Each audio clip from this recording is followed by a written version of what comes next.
నమస్కారం. గర్భధారణ సమయంలో ప్రతి భావన ఒక శక్తిలా పనిచేస్తుంది. అందుకని అనవసరమైన వాదనలు, కోపాలు, పాతగాయాలను మళ్ళీ మళ్ళీ గుర్తు చేసుకోవడం తగ్గించాలి. ప్రతి సమస్యకు వెంటనే పరిష్కారం దొరకకపోవచ్చు. కానీ ప్రతి సమస్యను ప్రశాంతంగా ఎదుర్కొనే మనస్తత్వం మాత్రం పెంచుకోవచ్చు కూడా.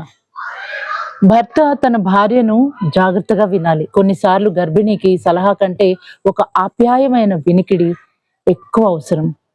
భార్య కూడా భర్తపై అవాస్తవ అంచనాలు పెట్టుకోకూడదు. అతను కూడా కొత్త బాధ్యతలను ఇప్పుడే నేర్చుకుంటూ ఉండొచ్చు, అవునా? సో ఇతరుల గర్భధారణ ప్రయాణాలతో మీ ప్రయాణాన్ని పోల్చుకోకండి.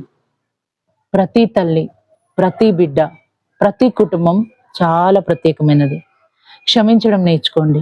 మనసులో భారంగా మోసే కోపం కంటే విడిచిపెట్టిన ప్రశాంతత ఎంతో విలువైనది. రోజుకు కొంత సమయం నవ్వుకోండి. మంచి సంగీతం, ప్రార్థన, పుస్తకం, ప్రకృతి మధ్య నడక, ఇవన్నీ మనసుకి చాలా మంచి ఆహారం లాంటివి.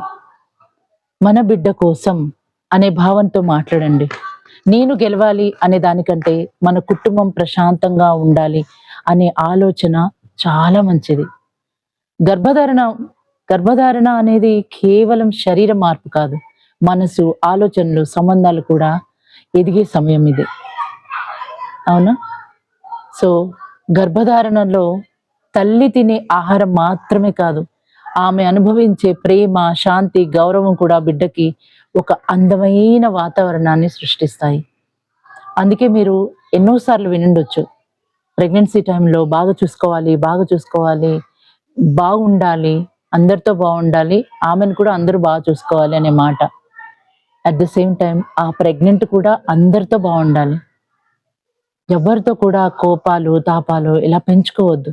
ఎందుకంటే అలా అవుతున్నప్పుడు మీ శరీరం పైన ఒత్తిడే కాదు, మీ మనసు పైన ఒత్తిడి జరిగిన ప్రతిసారి శరీరం ఒక స్ట్రెస్కి గురవుతూ ఉంటది.